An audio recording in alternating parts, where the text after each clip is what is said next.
Hello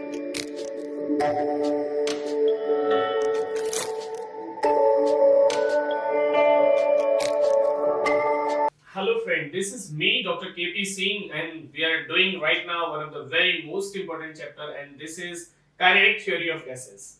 So guys, last के हमारे सभी वीडियोस में अलग-अलग चैप्टर का कवरेज किया, लेकिन अभी हम one of the long and wide chapter in physics here in your 12th section.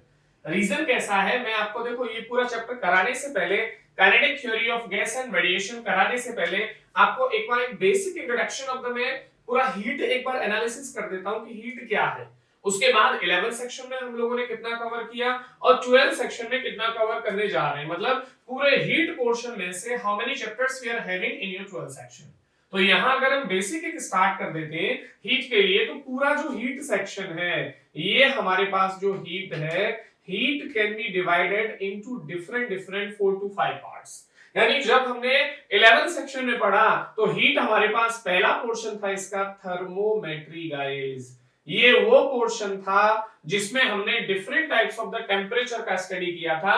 Means the branch of physics which deals with the study of the measurement of the temperature was known as, क्या थी हमारी, thermometry. Guys इसी के अंदर हमने different types के scales का analysis किया था, जिसमें सबसे पहले था हमारा क्या है, सेल्सियस, उसके बाद हमारा Fahrenheit, then Kelvin, then Reaumur, then after that Rankine. यानी कहीं-कहीं बोर्ड में 3 स्केल सिखाए गए हैं तो कहीं-कहीं हमारे क्या है 5 स्केल सिखाए गए हैं। तो that is depend upon the situation. यही वो चैप्टर था जिसके ड्यूरेशन में हम लोगों ने स्टडी किया था किसके बारे में, कैलोरीमेट्री के बारे में। यही वो चैप्टर था जिसमें हमने एटमॉस्फेयर रिलेटेड चीजें, जो रिलेटिव डेंसिटी में, जिसे हम अलग-अलग क्या है सेक्शन में डिवाइड करके क्या कर रहे थे, स्टडी कर रहे थे।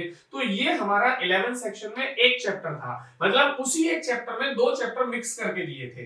कौन सा दूसरा इसके साथ था, आपको याद भी होगा गाइस, इसी में हमारा जो सेकंड पोर्शन होता है हीट में, वो होता है थर्मल एक्सपांशन। थर्मल एक्सपांशन मैं आपको याद भी दिला दूं सब बच्चों को कि जो हमने थर्मल एक्सपांशन किया था वो तीनों में ही किया था, whether that was in the solid as well as guys liquid and gases. हमने तीनों के एक्सपांशन का 11th में स्टडी किया था, चाहे वो सॉलिड में 3 जो फॉर्म थी हमारी, कौन सी, लीनियर, सुपरफिशियल, और तीसरा वाला कौन सा था, वॉल्यूमेट्रिक या वॉल्यूम एक्सपेंशन। ये सॉलिड में था। लिक्विड में हमने 2 टाइप से किया था, आपको याद हो तो, एक था रियल एक्सपेंशन, दूसरा था हमारा कौन सा एक्सपेंशन, अपरेंट एक्सपेंशन। और हमने इसमें गैस में भी 2 टाइप से किया था। पहली सिचुएशन थी जब वॉल्यूम कांस्टेंट होता था और दूसरी सिचुएशन थी जब हमारा प्रेशर कांस्टेंट होता था, यानी वहां भी अल्फा और बीटा आते थे। और हमने सॉलिड वालों में तो बहुत सारा किया था, आपको पता है अल्फा और बीटा का रिलेशन, अल्फा और गामा का relation, then alpha beta gamma का relation. So there was the so many things जो 11th में इन्वॉल्व थी, किसकी, हमारी थर्मल एक्सपेंशन की। तो गाइस 2 पार्ट ये थे, दोनों के दोनों हमारे पार्ट ये किसमें थे, 11th सेक्शन में इन्वॉल्व थे, प्योरली 11th थे। अब हम थर्ड पार्ट में जब गाइस एंट्री करें इसमें से, यानी पहला थर्मोमेट्री हो गया, दूसरा हमारा थर्मल एक्सपेंशन हो गया, और थर्ड पार्ट है हमारा काइनेटिक थ्योरी ऑफ गैस। लीजिए kinetic theory of gas, kinetic theory of क्या गाइस, लीजिए गैस। हम अगर इस काइनेटिक थ्योरी में जाएं, यानी थर्मल एक्सपेंशन का कुछ पार्ट, जैसे स्पेसिफिक हीट का जो पोर्शन था सीपी और सीवी का, वो एक वाइड फॉर्म में ये काइनेटिक थ्योरी में इन्वॉल्व होता है। और गाइस ये जो पोर्शन है वो अभी नए सिलेबस में पूरा का पूरा पोर्शन आपके 12th में इन्वॉल्व किया गया है। कौन सा वाला, काइनेटिक थ्योरी का। यानी अब तक हमारे पास जो पोर्शन है वो 3 पोर्शन हो गए। अब आप कहोगे sir how many portion right now we are containing in our new syllabus. तो वैसे देखा जाए हीट को, मैं पहले पूरी हीट आपको बता देता हूं, देखो एक्चुअल में है क्या, फिर उसके बाद में क्लासिफिकेशन आपको समझा दूंगा। यानी अब तक हमने क्या है 3 पर्टिकुलर पार्ट पढ़े, जिनमें से 2 पार्ट हमारे 11th के हैं and one is completely related to your 12th section. Yes guys, आपके सामने नाम भी है उसका चैप्टर का। अभी हम जो 4th वाला पार्ट अंडरस्टैंड कर रहे हैं, this one 4th is the heat transfer. आपको ये नाम पहले भी पता होगा, लेकिन एक्चुअली कैसा है, जैसा हमारा क्या है सिलेबस है वैसा इसका इन्वॉल्वमेंट मिला है। ये जो पार्ट है वो हमारा दोनों में ही था, 11th में भी है और किसमें 12th में भी है। कहोगे सर क्लासिफिकेशन कैसे दे दिए महाराष्ट्र बोर्ड में 11th 12th में? एक्चुअली क्या है, जो हीट ट्रांसफर था that is divided into 3 parts, और जो हीट ट्रांसफर में फर्स्ट हमारा जो कंडक्शन वाला पार्ट था that totally involve in your 11th section, that was in your 11th section, जहां हमने कंडक्टिविटी की कंडीशन पढ़ ली थी कि कब कब हमारा कंडक्शन होता है। और एक और छोटा पार्ट मैं आपको याद दिलाऊं, एक छोटा पार्ट और था कन्वेक्शन। हमने कन्वेक्शन भी पूरा का पूरा 11th में पढ़ा था। लेकिन गाइस जो थर्ड पार्ट है भाई, हमारा जो हीट ट्रांसफर है that is completely divided into 3 parts. 3 part कौन से हमारे? पहला है कंडक्शन, दूसरा है कन्वेक्शन और थर्ड है हमारा radiation. But among all these 3 parts, यानी उन तीनों पार्ट्स में से 2 पार्ट हमारे पूरे के पूरे किसमें है? 11th में। लेकिन जो थर्ड मेजर पार्ट, जैसे अभी मैं आपको जो चैप्टर 12 में पढ़ाऊंगा that is kinetic theory of gases and radiation, this is not a single chapter. आप अगर दिमाग में ये रखते हो ये एक चैप्टर है, तो गाइस ये एक चैप्टर नहीं है, हीट हमारी 5 चैप्टर का कॉम्बिनेशन है, जिसमें से 2 चैप्टर को मिलाकर ये एक चैप्टर बनाया गया है। मतलब आधा हिस्सा इसका काइनेटिक थ्योरी का है जो एटलीस्ट हमारा 4 से 5 घंटे लेता है, और बाद वाला हमारा रेडिएशन का है वो 3 से 4 घंटे लेगा। मींस 8 से 10 घंटे के बीच का पूरा हमारा एक पोर्शन है 12 का। 11 का पोर्शन अलग था। इसी में मैं और आगे बढ़ जाऊं तो हमारे पास जो 5th वन है guys that is thermodynamics. Thermodynamics लीजिए, यानी हम अगर बात कर ले तो ये पूरा थर्मोडायनामिक्स अगला एक पोर्शन, अगला एक चैप्टर आएगा गाइस अगले आपके वीडियोस में। You will find thermodynamics also there, but that is completely in your 12th section. इसका 11th से कोई ज्यादा कुछ है नहीं, पूरा का पूरा गाइस मिलने वाला है आपको किसमें? 12th में। अब देखो वेट इज, कहोगे सर आपने बिल्कुल बराबर बैलेंसिंग मार दी 50-50। ऑब्वियसली यार सिलेबस भी वैसे ही बनाया जाता है ना, उसी हिसाब से वो लोग सिलेबस डिजाइन करते हैं जिससे आपका वेटेज और बैलेंस बना रहे। किस किस के बीच में? 11th एंड 12th के बीच में। कैसे? देखो टोटल 5 पोर्शन थे, 5 पोर्शन में से पहले जो 2 पोर्शन हैं वो हमारे पूरे के पूरे गाइस किसमें थे? 11th में। और लास्ट के देखो ये थर्ड और कौन सा? 5th, ये दोनों पोर्शन थे हमारे 12th में। मतलब 2 पोर्शन 12th में, 2 11th में, और ये जो 4th है that is half in 11th section, half is in 12th section. Chapter wise आपको ऐसा लग रहा है कि 11th का और 12th का इक्वल है, लेकिन साइज वाइज जाओगे आप, इसकी विड्थ वाइज जाओगे, इसके टॉपिक वाइज जाओगे, कंटेंट वाइज चले जाओगे, 12 बहुत पावरफुल है गाइस, बहुत बहुत ज्यादा बड़ा मैं कहूंगा। हाँ थर्मोडायनेमिक्स बहुत बड़ा नहीं है, बट केटीजी में आप घुसोगे बहुत तगड़ा वाला चैप्टर है। तो मैं क्या है केटीजी में शुरू कर रहा हूं, कोई इशू नहीं है। मैं देखो स्टार्ट कर दूंगा कहां से। हम लोग फर्स्ट यहाँ जो पोर्शन है वो इसको स्टार्ट कर रहे हो। फर्स्ट वाला कौन सा है हमारा? यहाँ जो हम पोर्शन की बात करें वो है हमारा काइनेटिक थ्योरी ऑफ गैस। लेकिन बिफोर काइनेटिक थ्योरी, अगर हम महाराष्ट्र बोर्ड के सिलेबस को, आप ही अगर मेरे साथ सीबीएसई में होते तो मैं सीधा काइनेटिक थ्योरी से स्टार्ट करता, लेकिन हमारे महाराष्ट्र बोर्ड में चीजें थोड़ी अलग करके दी गई हैं। काइनेटिक थ्योरी ऑफ गैस शुरू करने से पहले first we should recognise that what are the basic laws of the gas. जो गैस है वो कौन से बेसिक लॉज पर वर्क करती है। यानी सबसे पहले हम लोग स्टार्ट करेंगे, यानी अभी हम करने जा रहे हैं कौन सा? थर्ड वाला पोर्शन केटीजी, लेकिन उसमें भी हम क्या करने जा रहे हैं? Gas laws. हम गैस के जो लॉज हैं उनका स्टडी करने जा रहे हैं। और कहोगे सर कितने गैस लॉ हैं? भाई आप गैस लॉ तो बताने जा रहे हो, but how many gas laws we contain right now? Guys 5 gas law होते हैं देखा जाए तो। मैं जो प्री कंडीशन है उसमें मैं आपको 3 पढ़ाऊंगा और 2 गैस लॉ बाद में आएंगे आपके। 5 कौन कौन से हैं? और ये सब के सब क्या है? आइडियल सिचुएशन में काम करते हैं। पहले जो 3 है वो है, आपने बहुत पॉपुलरली सुना होगा, Boyle's law, Charles law, Gay Lussac law. यानी गैल्यूसेक लॉ का दूसरा नाम भी है प्रेशर लॉ भी कह देते हैं हम। 4th है हमारा क्या है? Graham's diffusion law. और 5th है हमारा डाल्टन्स पार्शियल प्रेशर लॉ। यानी ऐसे करके 5 लॉ बनाए हैं, और उनके साथ we just have a different situation of ideal gas equation. Ideal gas equation बड़ा गजब का सिस्टम दिया है। तो हम लोग क्या करेंगे, जो ये पहला पूरा वीडियो है, ये पूरा वीडियो गैस लॉज के और आइडियल गैस इक्वेशन के साथ जो न्यूमेरिकल होंगे वो पूरा कंटेन करने वाला है। फिर हम क्या करेंगे, जो हमारा अनदर सेकंड वीडियो आएगा वो पूरा का पूरा काइनेटिक थ्योरी का आने वाला है। तो गाइस आगे जब हम इसमें जाते हैं, जैसे गैस लॉज हम स्टार्ट करें तो सबसे पहले जो हमारी स्टार्टिंग होती है वो होती है बॉयल्स लॉ। देखो फर्स्ट लॉ है हमारा बॉयल्स, लीजिए बॉयल्स लॉ, और ये कब आया 1660, लीजिए यहां से हमारी स्टार्टिंग है।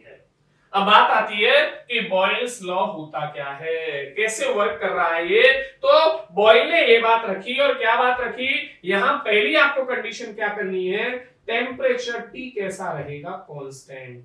लीजिए यानी इसने कहा एट कांस्टेंट टेम्परेचर, यानी जब टेम्परेचर कांस्टेंट है तो उस टाइम पर किसी भी गैस का वॉल्यूम उसके प्रेशर के इनवर्सली प्रोपोर्शनल होगा। लेकिन कब होगा, जब टी कैसा रहना चाहिए, कांस्टेंट। समझ रहे सिचुएशन, यानी ये हमसे कहता है कि अगर टेम्परेचर कांस्टेंट है तो प्रेशर बढ़ाने पे वॉल्यूम कम होगा, या प्रेशर कम करने पे वॉल्यूम क्या हो जाएगा गाइस, बढ़ जाएगा। लेकिन सिचुएशन क्या है, temperature should be constant here. अब इसको थोड़ा और मॉडिफिकेशन कर लेते हैं, हम या तो ऐसे कह सकते हैं, या हम इसको कैसे कह सकते हैं कि V equals to K by P। K क्या है, कांस्टेंट, या हम बोल सकते हैं गाइस PV इक्वल्स टू क्या है, K, या हम इसको और भी बोल सकते हैं PV इक्वल्स टू क्या गाइस, कांस्टेंट। लीजिए मैं अगर दो डिफरेंट गैसेस के लिए चलूं यहां, यानी if I am doing for क्या है, फॉर टू डिफरेंट गैसेस, लीजिए टू डिफरेंट क्या है, गैसेस, मैं दो अलग अलग गैसेस के लिए बात करूं तो यही लॉ हमारा क्या हो जाएगा, P1 V1 equals to P2 V2, या मैं थोड़ा और सिचुएशन डालूं इसमें तो P1 by P2 equals to V2 by क्या है, V1। लीजिए ये हमारे डिफरेंट डिफरेंट फॉर्म्स आ गई किसकी, बॉयल्स लॉ की। मतलब बॉयल्स लॉ ये कहता था, पहली बात आपको याद रखनी है कि टेम्परेचर मस्ट बी कांस्टेंट। अगर आप बॉयल्स लॉ अप्लाई करने जा रहे हो तो टेम्परेचर हमारा कैसा होना चाहिए, कांस्टेंट। अगर टेम्परेचर कांस्टेंट नहीं है तो बॉयल्स लॉ वर्किंग नहीं करेगा, ये आपको याद रखना है। दूसरा, अगर टेम्परेचर कांस्टेंट है then volume will be inversely proportional to pressure. ये हमारी इसकी सिचुएशन थी। ग्राफिकली अगर आप दिखाना चाहते हो, वेरीफाइन हम लोग ग्राफिकली भी जा सकते हैं। देखो हम यहां अगर ग्राफ के थ्रू दिखा रहे हैं, लीजिए हम अगर ग्राफ के थ्रू इसको रिप्रेजेंट करना चाहते हैं, ये रहा हमारा प्रेशर और ये रहा वॉल्यूम। पहला हमने ग्राफ और ये दूसरा वाला ग्राफ, देखो यहां ये रहा प्रेशर और ये रहा वॉल्यूम 1/V। पहला हमने लिया है P2V और दूसरा लिया है क्या है, P वर्सेस 1/V। यानी यहां अगर देखें तो ग्राफ कुछ ऐसे आएगा और यहां अगर देखें तो ग्राफ कुछ ऐसे आएगा। यानी यहां स्ट्रेट लाइन होगा क्योंकि डायरेक्टली प्रोपोर्शनल बिहेव कर रहा है 1/V के, और यहां इनवर्सली है तो वैल्यू कैसी आ गई है, P इनवर्सली प्रोपोर्शनल टू क्या है, V। यानी ये सिचुएशन थी गाइस हमारी किसके लिए, this conditional situation for gas laws, और उनमें कौन सा लॉ हमारा, कौन सा लॉ, बॉयल्स लॉ। अभी हम शुरू कर रहे हैं किसके लिए, अभी हम जाएंगे कौन सा law, Charles law. Boyle's law देखने बड़ा आसान लगता है, अभी चिंता मत करो, मैं न्यूमेरिकल जब दूंगा तो चक्कर क्या है, देखो 10th से हम लोग पढ़ते चले आ रहे हैं तो हमें ऐसा लगता है बड़ा आसान सा लॉ है, लेकिन अभी न्यूमेरिकल देखना आपको पता चलेगा ये लॉ जितना देखने में आसान लगता है उतना आसान नहीं है गाइस। अब मैं आगे बात करूं सेकंड लॉ के लिए, देखो तो सेकंड लॉ हमारा होता है चार्ल्स लॉ। लीजिए चार्ल्स लॉ, और ये आया हमारा क्या है, कितना, 1787। और सिचुएशनली क्या था ये कि जो Vp है that is equals to V not 1 plus T by 273.15। अब आएगा मजा आपको सिखाने का। देखो मैं क्या चाह रहा हूं आपको, मैं ये नहीं चाहता कि तोते की तरह तुम लोग रट्टा मारो। रीजन कैसा होता है, ज्यादातर बच्चों को ये रट्टा मरवाया जाता है V प्रोपोर्शनल कैपिटल T, लेकिन मैं नहीं चाहता मेरे बच्चे कहीं से रटें इसको। और एक्चुअल मीनिंग अगर आपको समझ में आ गया तो गाइस इसमें कुछ भी नहीं है पूरे लॉ में। कैसे, अगर हम लॉ की बात करें तो लॉ क्या कहता है, इसका लॉ ये कहता है कि इट स्टेट्स दैट, पहले था हमारा क्या है, कांस्टेंट क्या है, टेम्परेचर। यहां कैसा है, कांस्टेंट क्या होना चाहिए, प्रेशर। यहां प्रेशर कांस्टेंट होना चाहिए, और ये क्या कहता है कि एट कांस्टेंट प्रेशर, यानी अगर हमारा प्रेशर यहां कांस्टेंट है then the given volume of the gas, किसी भी गैस का जो वॉल्यूम है वो इंक्रीज या डिक्रीज होगा। इंक्रीज या डिक्रीज होगा किसका 1 अपॉन कितना 1 अपॉन 273.15 1 अपॉन कितना 273 पॉइंट कितना 15 ऑफ 0 डिग्री सेल्सियस क्या है आपका 0 degree Celsius for each 1 degree Celsius raise in temperature. ये मैंने जो स्टेटमेंट बोला है बड़ा अजीब सा लंबा सा लगता है, इसीलिए गाइस स्टेटमेंट नहीं बताया जाएगा, यहां से मैं आपको ये क्लियर करूंगा आया कैसे, और जो फाइनल स्टेटमेंट है वो हम निकाल के यहां रख देंगे कैसे। देखो आप इसको अंडरस्टैंड जब हम करें तो ये जो Vp है वो कितना हो गया V नॉट कितना 273.15 प्लस T और नीचे गाइस आ गया 273.15। अब देखो यहां मैं इसको कंडीशनली जब आगे बढ़ूं तो मेरे पास यहां देखो मैं थोड़ा सा दूसरा हाईलाइट करके आपको दूसरे मार्कर से क्लियर कर देता हूं कि ये जो 273.15 प्लस टी है दैट इज टी, ये वो हमारा टेम्परेचर है, यानी ये एब्सोल्यूट टेम्परेचर है, यानी केल्विन में टेम्परेचर है, और दूसरा 273.15 ये जो वैल्यू है हमारी that is what T not, ये 0 डिग्री सेल्सियस पे टेम्परेचर है, ये है हमारा एनी टेम्परेचर पे, ये देखो, और ये किस पर है 0 डिग्री सेल्सियस पे। अब हम ये यहां रख देते हैं, देखो ये जब यहां हम रखेंगे वैल्यूज तो हमारे पास वैल्यूज कितनी आ गई गाइस, यहां वैल्यू आ जाएगी हमारे पास, देखो Vt that should be equal, देखो Vt है वो इक्वल आ जाएगा हमारे पास कितना V नॉट और कितना आ गया ऊपर T बाई टी नॉट, और हम इसको थोड़ा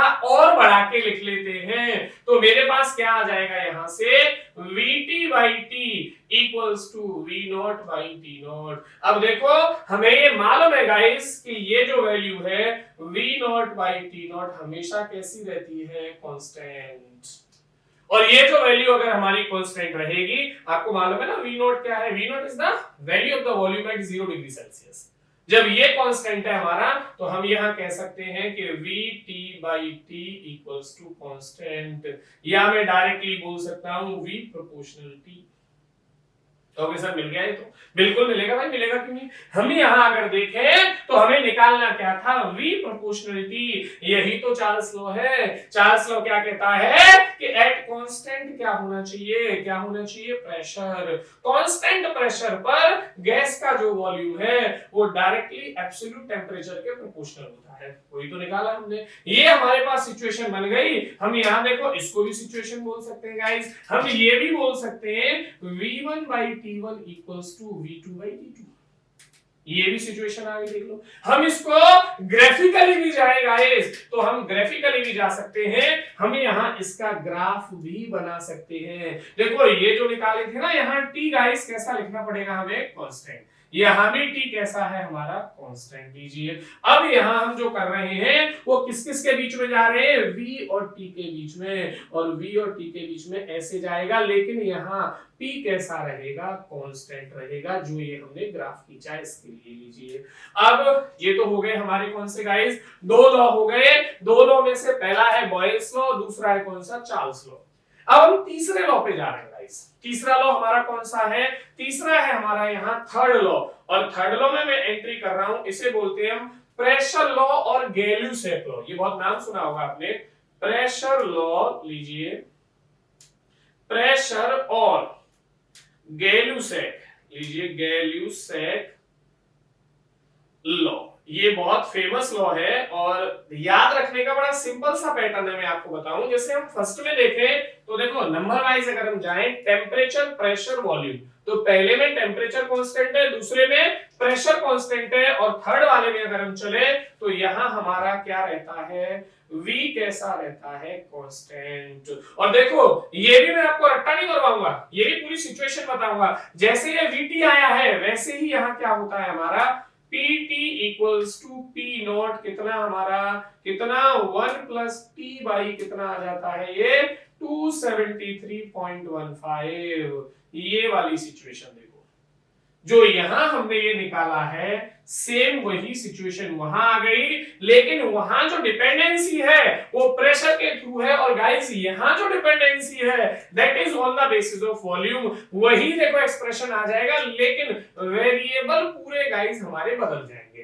कैसे बदलेंगे ध्यान देना, मैं यहां जब वैल्यू रखूं तो यहां भी हमारे पास देखो Pt equals to P not क्या आ गया 273.15 प्लस T, और नीचे भी 273.15। यहां भी आप वैल्यू लिखोगे तो 273.15 प्लस T, ये हो गया हमारे पास कितना T, और ये दूसरा वाला 273.15 ये हो गया T नॉट। तो वैल्यू क्या आ गई Pt by P not equals to क्या आ गया, इधर आ गया T बाई क्या है T नॉट। हम इसको आगे लिखना चाहें तो ऐसे भी लिख सकते हैं P by T equals to P not by T not, यानी हम बोल सकते हैं कांस्टेंट। और गाइस रिजल्ट जब हमने देखा तो क्या आ गया, ये P बाई T या P प्रोपोर्शनल क्या हो गया हमारा T। यही तो हमारा है कौन सा प्रेशर लॉ। या मैं बोल सकता हूं P1 by T1 equals to P2 by क्या है T2। ये हमारा फाइनल रिलेशन दोनों के बीच में आ गया। आप गाइस चाहे तो इसका यहाँ ग्राफ भी एक शो कर सकते हैं कि यहाँ हमारा P और T के बीच में ग्राफ होगा, कैसा जाएगा स्ट्रेट लाइन, ये वाला, ये है P ये है T, तो ग्राफ कैसा हो गया स्ट्रेट लाइन हो गया। यानी यहाँ हमारे पास तीनों जो बेसिक लॉ है वो क्लियर हो गए। और एक विशेष बात देखो, जो मेन बात है मैं आपको बता दूं, अब तक जब भी आपने बॉयल्स लॉ पढ़ा या चार्ल्स लॉ पढ़ा या गैल्यूसेक लॉ पढ़ा तो आपने रट्टा मारा लास्ट की कंडीशन, लेकिन हमने जो अभी किया गाइस वो हमने रट्टा नहीं मार के किया, हमने सिचुएशनली ये डिराइव किया कि ये सब आते कैसे हैं, इनकी एक्चुअल सिचुएशन क्या है। तो ये तो हमारे 3 लॉ है। अब हम आगे बढ़ने वाले हैं, इन 3 लॉ से मिलकर बनने वाले क्या टोटल 5 लॉ है, 2 लॉ और आएंगे और उसके बाद आइडियल गैस इक्वेशन।